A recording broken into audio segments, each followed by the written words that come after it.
Irmãos, boa noite, queridos alunos. É com muito grande alegria que retornamos hoje à continuidade da disciplina Conhecimento Geral da Bíblia do Instituto Batista Bíblico Fundamentalista.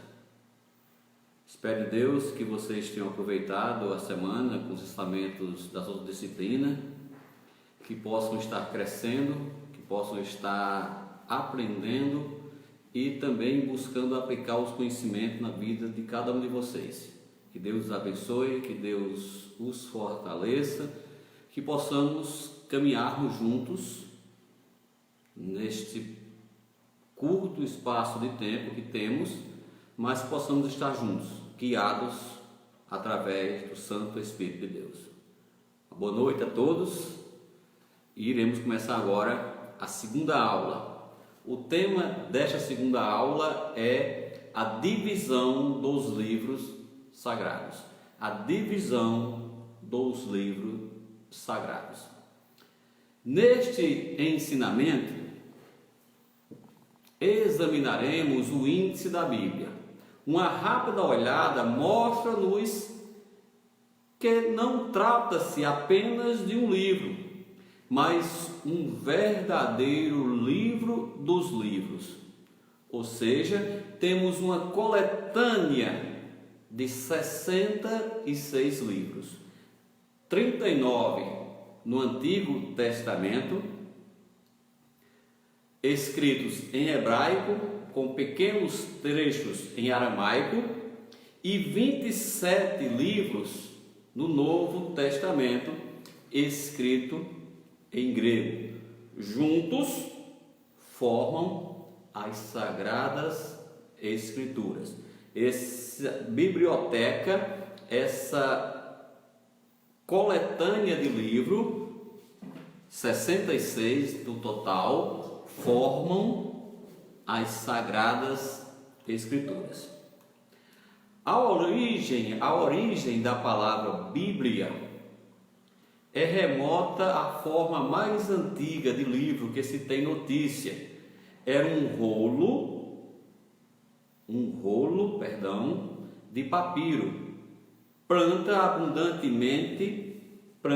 que era abundante às margens do rio Nilo, e era usada pelos antigos egípcios para escrever. Então, a palavra grega para papiro era Biblos, derivada do nome do porto fenício de Biblos, hoje Jubail, no Líbano, através do qual era exportado o papiro. O plural de Biblos em grego era ta bíblia, que significa literalmente os livros, que acabou entrando para o latim para designar o conjunto de livros sagrados que compõem a Bíblia. Dito isso, essa pequena explanação da origem da Bíblia, do nome Bíblia, da origem do livro dos livros, da origem dos 39 livros no Antigo Testamento, com os 27 no Novo Testamento, iremos agora às divisões da Bíblia. As divisões. A primeira divisão chama-se divisões maiores. A Bíblia está dividida em duas grandes seções, denominadas Antigo ou Velho e Novo Testamento. A palavra testamento, biblicamente falando, tem a conotação de um pacto, um acordo.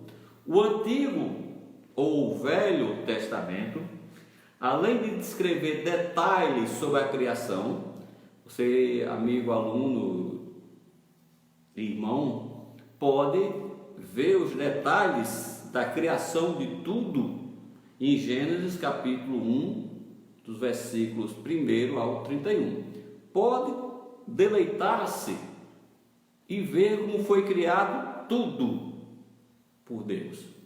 Então o Antigo Testamento começa com a descrição descrevendo os detalhes sobre a criação. Mas um fato que devemos nos atentarmos para o Antigo Testamento é que a Bíblia descreve uma aliança de Deus com um povo especial, o povo de Israel. Deus fez um pacto com esse povo, e esse pacto e todos os seus pormenores estão descritos em todo o Antigo Testamento. Em Deuteronômio 29:1 nos diz: estas são as palavras da aliança que o Senhor ordenou a Moisés, que fizeste com os filhos de Israel na terra de Moabe, além da aliança que fizera com eles em Horebe.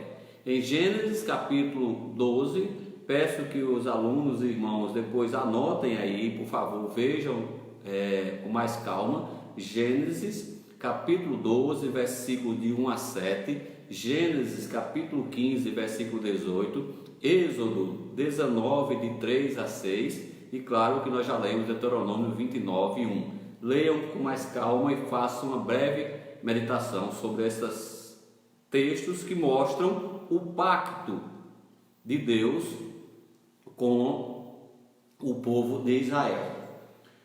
Já o Novo Testamento mostra a vinda do Messias, Jesus Cristo. Nessa nova aliança, vemos Cristo dando sua vida para a salvação dos que nele creem, tanto o povo de Israel como as pessoas de outras nações. Explicando melhor, vamos até Efésios, capítulo 2. Efésios, capítulo 2. Vamos ler os versículos 13, 14, 15 e 16. Efésios 2. Efésios, capítulo 2, versículo de 13 a 16. Mas agora, em Cristo Jesus, vós, que antes estáveis longe, já pelo sangue de Cristo chegaste perto, porque Ele é a nossa paz, o qual de ambos os povos fez um, e derrubando a parede da separação que estava no meio, na sua carne desfez a inimizade, isto é, a lei dos mandamentos, que consistia em ordenanças, para criar em si mesmo dos dois um novo homem, fazendo a paz, e pela cruz reconciliar ambos com Deus em um corpo, matando com ele as inimizades.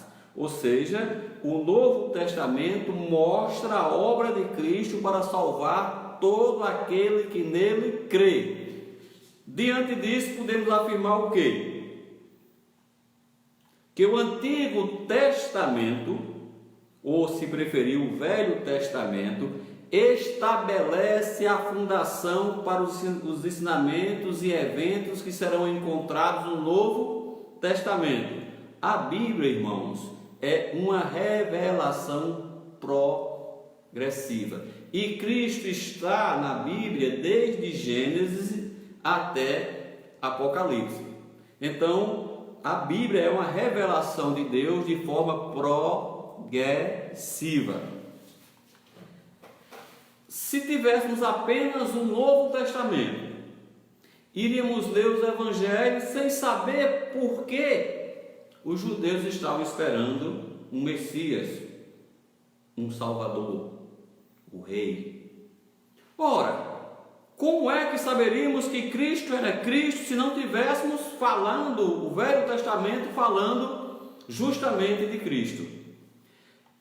Sem o Antigo Testamento, jamais entenderíamos porque este Messias estava vindo.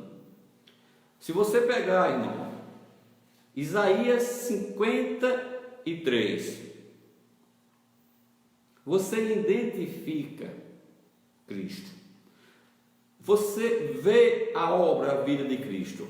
Você vê o sofrimento de Cristo. E vê o grande amor de Deus para conosco. Então, o Velho Testamento, repito, serve de fundação para os ensinamentos contidos no Novo Testamento. Não toda a Escritura é divinamente inspirada e proveitosa. Porém, irmãos, como nós já aprendemos, inclusive na aula do irmão Hélio, falou sobre dispensação, há pedaços dispensados a determinado público. E o Velho Testamento, isso sim, é dispensado ao povo judeu. Isso não quer dizer que nós não podemos usufruir desta maravilha. Claro que sim que podemos. Claro que podemos tirar os ensinamentos do Velho Testamento para o nosso dia a dia, mas não podemos tê-los como ordenâncias, como lei. Não podemos misturar a lei com a graça. Então, o Novo Testamento é uma continuação, assim dizendo, da revelação progressiva de Deus.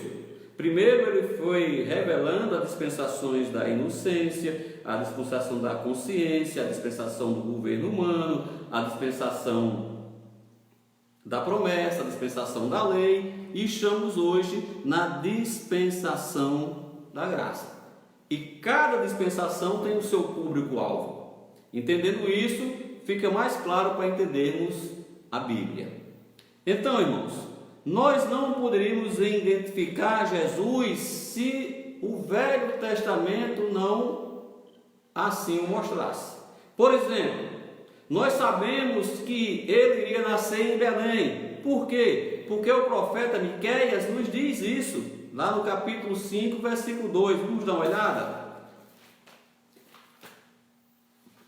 Miqueias,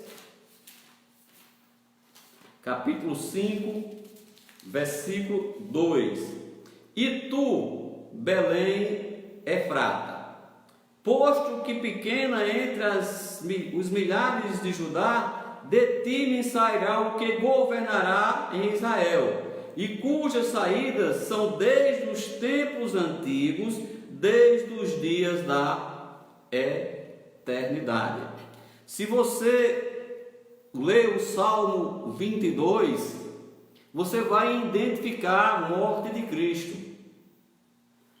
Se você continuar lendo, você vai ver no Salmo 16 a ressurreição de Cristo. Ou seja, o Antigo Testamento já testifica Cristo. O Antigo Testamento já mostra que nós estamos esperando um Salvador, o Salvador do mundo. O Antigo Testamento, irmãos e amigo aluno, começa com um relato da criação e termina com a proclamação do profeta Malaquias. Aproximadamente 400 anos, antes da vinda de Jesus Cristo. Já o Novo Testamento tem início com o nascimento de Cristo e termina com a profecia de João, as revelações, o livro de Apocalipse. Nos dois testamentos, no Antigo e no Novo Testamento, Deus se revela, Deus se mostra a nós e mostra também a forma de nos aproximarmos dele através de Jesus Cristo. Nos dois testamentos acharemos tudo o que precisamos para uma vida terrena e principalmente para termos certeza de vida eterna. Porque toda a Escritura é divinamente inspirada e é proveitosa para redarguir, para ensinar, para que o homem de Deus seja perfeitamente instruído para toda boa obra. Vamos dar uma olhadinha em 2 Timóteo, capítulo 3, versículos de 15 a 17. 2 Timóteo 3, de 15 a 17, nos diz: e desde da tua meninice sabes as sagradas escrituras, que podem fazer-te sábio para a salvação, pela fé que há em Cristo Jesus. Toda a Escritura é divinamente inspirada e proveitosa para ensinar, para repreender, para corrigir, para instruir em justiça, para que o homem de Deus seja perfeito e perfeitamente instruído para toda a boa obra. Isto é, irmão, a Sagrada Escritura, proveitosa para nós usarmos, para nós nos deliciarmos nela, para nós nos deleitarmos no livro sagrado. E para isso nós temos que conhecê-los. Temos que entender as divisões, temos que entender o que encontrar cada livro. Eu chamo esta aula de hoje como um passeio nos livros sagrados. Você vai saber identificar em qual seção está cada livro dessa grande biblioteca que é a Palavra de Deus contida na Bíblia, que não contém, é a Palavra de Deus. Eu digo contidos os ensinamentos na Bíblia. Nós iremos aprender como são as divisões, quais são os livros do Antigo Testamento, quais são os livros do Novo Testamento. Os livros do Antigo Testamento. O Antigo Testamento é dividido em 5 seções. Temos uma grande divisão, o Antigo e o Novo, e agora divisões menores. O Antigo Testamento é dividido em 5 seções. O primeiro é o Pentateuco, ou os livros de Moisés: Gênesis, Êxodo, Levíticos, Números e Deuteronômio. A palavra Pentateuco é de origem grega e significa 5 livros. Embora não tenhamos uma clareza dita que foi Moisés que escreveu, há muitas passagens que atribuem a Moisés como sendo a sua palavra. Por exemplo, em Êxodo 17, 14. Livro de Êxodo 17, 14, que nos diz: então disse o Senhor a Moisés: escreve isto para memória no livro, e relata aos ouvidos de Josué, que eu totalmente hei de riscar a memória de Amaleque de debaixo dos céus. Êxodo 24, versículo de 4 a 7, também nos mostra que o livro foi escrito por Moisés. E Moisés escreveu todas as palavras do Senhor, e levantou-se pela manhã de madrugada, e edificou um altar ao pé do monte, e 12 monumentos segundo as 12 tribos de Israel. Enviou alguns jovens dos filhos de Israel, os quais ofereceram holocaustos e sacrificaram ao Senhor sacrifício pacíficos de bezerro. Moisés tomou a metade do sangue, pôs em bacias, e a outra metade do sangue aspergiu sobre o altar, e tomou o livro da aliança e leu aos ouvidos do povo. Eles disseram: tudo o que o Senhor tem falado, faremos e obedeceremos. Então, claramente, Moisés tem outras passagens, como Números 33, Deuteronômio 31, do 9 a 22, que mostra que o livro foi escrito por Moisés. Uma das evidências mais claras contra isso foi o próprio Jesus, que se refere ao Antigo Testamento, a essa seção, o Pentateuco, como os livros da lei de Moisés. Lucas 24, 44. A segunda divisão é chamada de livros históricos e inclui 12 livros: Josué, Juízes, Ruth, 1ª e 2ª Samuel, 1ª e 2ª Reis, 1ª e 2ª Crônicas, Esdras, Neemias e Esther. Os chamados livros históricos. compõem um terço do Antigo Testamento e servem como a continuação da história de Israel após a era dos patriarcas e do Êxodo.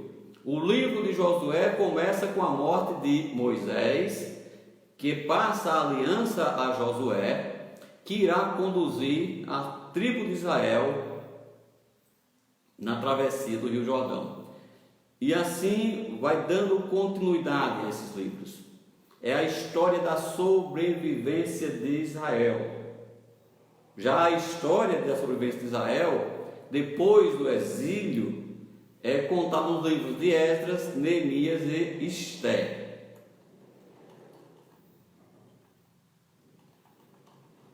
A terceira divisão, chamada de livros poéticos, ou os livros sapienciais, que contém Salmos, Jó, Salmos, Provérbios, Eclesiastes e Cantares de Salomão, ou Cânticos dos Cânticos.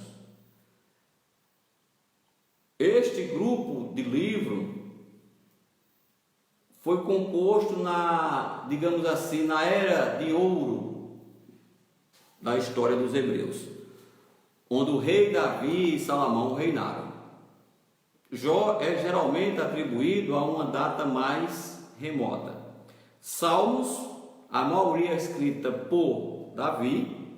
Provérbios, Eclesiastes e Cantares foram escritos pelo rei Salomão. Só, irmãos, lembrando que iremos detalhar ao longo do curso, livro por livro, quem escreveu, o ano da escrita e os pontos principais de cada livro. Hoje é só um levantamento básico sobre cada livro.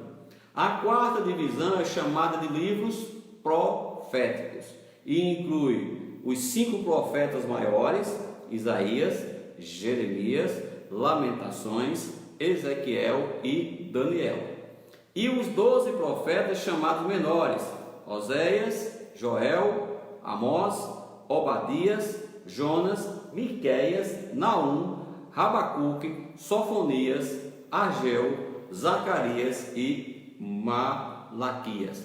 Detalhe: não é que existia um profeta maior do que o outro, é os livros que eram maiores, viu? Não é porque há homem maior do que o outro. Esses profetas, meus irmãos, era de Israel ou de Judá, porque depois de Salomão o reino de Israel foi dividido. Profeta de Israel: Jonas, Amós e Oséias. Profeta de Judá: Obadias, Joel, Isaías, Miqueias, Naum, Abacuque, Sofonias e Jeremias. Profetas durante o exílio: Ezequiel e Daniel.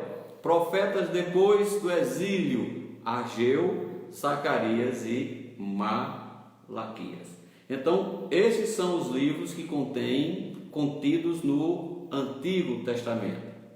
Já os livros do Novo Testamento são os seguintes. São também com 4 divisões principais: os Evangelhos, composto por Mateus, Marcos, Lucas e João. Esta é a primeira divisão. A palavra Evangelho, todos nós sabemos, significa literalmente boas novas, sendo esta boa nova a salvação, porque o Evangelho é o poder de Deus para salvação. Romanos capítulo 1, versículo 16. O propósito do Evangelho é mostrar Cristo. Evangelho de João capítulo 20, versículo 31. João 20, 31. Evangelho de João capítulo 20, versículo 31 nos diz o seguinte: Estes, porém, foram escritos para que creais que Jesus é o Cristo, o Filho de Deus, para que crendo tenhas vida em seu nome. Esta é a grande propósito das boas novas: salvação em Cristo Jesus. O Novo Testamento, na parte dos Evangelhos, mostra a vida de Cristo, mostra a obra de Cristo, mostra a salvação completa por Cristo, mostra que nós, pecadores, precisamos de Cristo, unicamente dele. Na verdade vos digo, quem ouve a minha palavra e crê naquele que me enviou, tem a vida eterna. Não entrará em condenação, mas passou da morte para a vida. E a última frase de Cristo no Calvário foi: está consumado. Cristo consumou a obra que veio fazer. E a obra de Cristo foi salvar todo aquele que nele crê. Amém? A segunda divisão do Novo Testamento inclui o livro histórico de Atos, escrito por Lucas, o evangelista. Este livro mostra os primeiros passos da igreja que Cristo estabeleceu. Rapidinho, a igreja não foi instituída em Atos. A igreja foi dando os primeiros passos, foi sendo aperfeiçoada, foi sendo agregando pessoas a ela. A igreja foi fundada em Cafarnaum da Galileia, em Lucas capítulo 6, versículo 13, quando Cristo chama os apóstolos, chama os discípulos e dá o nome de apóstolo, escolhe 12 e dá o nome de apóstolo. Depois ele diz em 1 Coríntios capítulo 12, versículo 28, que Deus pôs primeiramente na igreja os apóstolos. Ou seja, em Atos capítulo 2 houve um aumento do número de fiéis na igreja. Não houve a fundação, e sim a edificação no aumento, uma progressão de crescimento em número de pessoas. Agregado, o termo correto, agregado, foram agregadas as pessoas que criam em Cristo, ou seja, não se agrega alguma coisa a algo inexistente. Portanto, a igreja não foi fundada em Atos capítulo 2, muito pelo contrário, em Lucas 13, batendo com 1 Coríntios capítulo 12, versículo 28. Então, Atos mostra os primeiros passos da igreja. Atos mostra o início da caminhada da igreja para levar o ID de Cristo.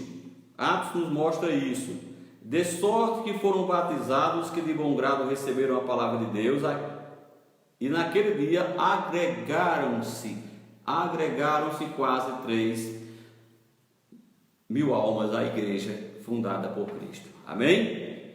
Meus queridos irmãos, continuando agora a terceira parte, que é composta pelas epístolas, inclui 13 epístolas do apóstolo Paulo, as epístolas paulinas, Romanos, 1 e 2 Coríntios, Gálatas, Efésios, Filipenses, Colossenses, 1 e 2 Tessalonicenses, 1 e 2 Timóteo, Tito e Filemão. E as oito epístolas gerais: Hebreus, Tiago, 1 e 2 Pedro, 1 e 2 e 3 João e Judas. As epístolas, especialmente as paulinas, tratam de doutrina para todos os crentes, desde o final de Atos até a segunda vinda de Cristo.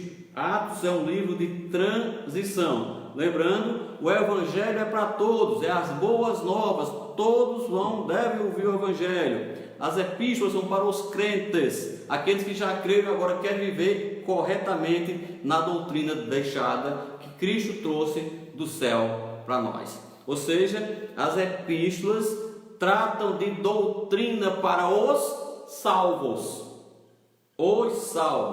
e nos dão a maneira doutrinária, o ensinamento de aplicar os 5 primeiros livros, os 4 evangelhos e o livro de Atos. Meus irmãos,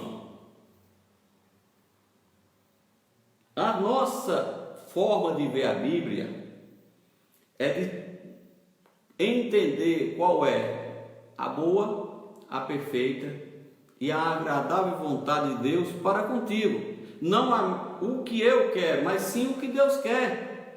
Então, as epístolas servem para mostrar a vontade de Deus sobre a nossa vida, não a nossa vontade sobre nós mesmos. Entenda isso, que você vai viver em gozo permanente, conhecendo a boa, a perfeita e a agradável vontade de Deus.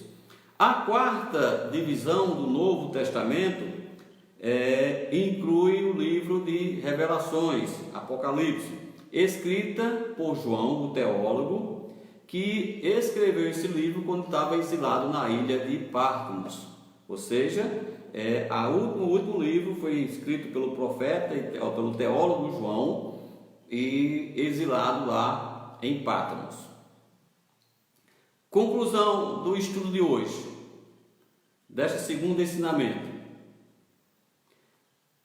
Estes 66 livros foram escritos ao longo de um período de aproximadamente 1500 anos, por 40 ou mais autores diferentes, em hebraico, aramaico e grego.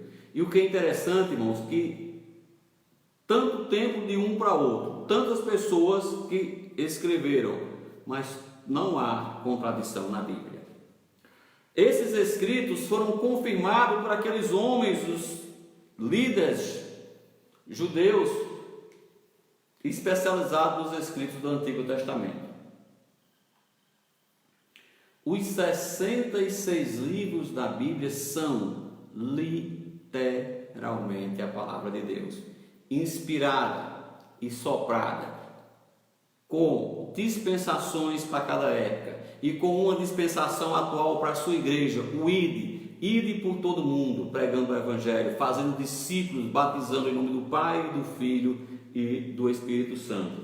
Ela também, como já vimos, é um livro perfeito para te ensinar a viver. A Bíblia não foi criada por sabedoria alguma de homem. A Bíblia não foi algo que um homem produziu, e sim homens santos, divinamente inspirados.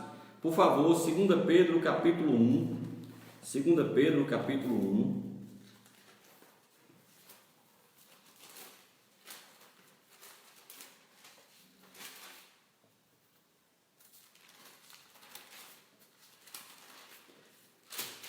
versículos 20 e 21. Sabendo, primeiramente isto, que nenhuma profecia da Escritura é de particular interpretação, porque a profecia nunca foi produzida por vontade de homem algum, mas homens santos falaram inspirados pelo Espírito Santo de Deus. Ou seja, a Bíblia não é um livro para homens, feito por homens. É um livro para homem feito por Deus. É um livro perfeito para cada um de nós, os crentes, aqueles que entenderam a vontade de Deus, aqueles que sabem o que Deus fez quando Deus deixou o Filho dele morrer naquela maldita cruz por nós. A Bíblia, irmãos, corresponde a um pacto de Deus para conosco. O primeiro pacto em especial com o povo judeu, o segundo pacto com todos os crentes ligados a Cristo Jesus. Que possamos, meus irmãos, entender isso, que possamos orar a Deus pedindo entendimento para que a nossa vida seja um canal que mostra Cristo ao pecador não remido. Que a nossa vida seja baseada na vontade de Deus em nossas vidas, não a nossa vontade, mas a vontade dele. Que Deus nos abençoe, que a gente possa estar juntos, crescendo na graça e no conhecimento de Cristo. Amém? Amados alunos, a aula em PDF já está no Google Sala de Aula. E tem um questionamento aos alunos da aula passada. Eu gostaria que vocês dessem uma olhada e fizessem aquele questionamento. Guarda, não precisa mandar para mim não. Vocês façam, se tiver alguma dúvida, pode mandar o questionamento. E neste também tem um questionamento aos alunos. Para outra semana vocês, por favor, façam a mesma coisa. Amém? Que Deus os abençoe, que Deus os fortaleça, que permaneceremos juntos neste tempo chamado hoje e eternamente no refrigério com o nosso Senhor e Salvador Jesus Cristo. Amém?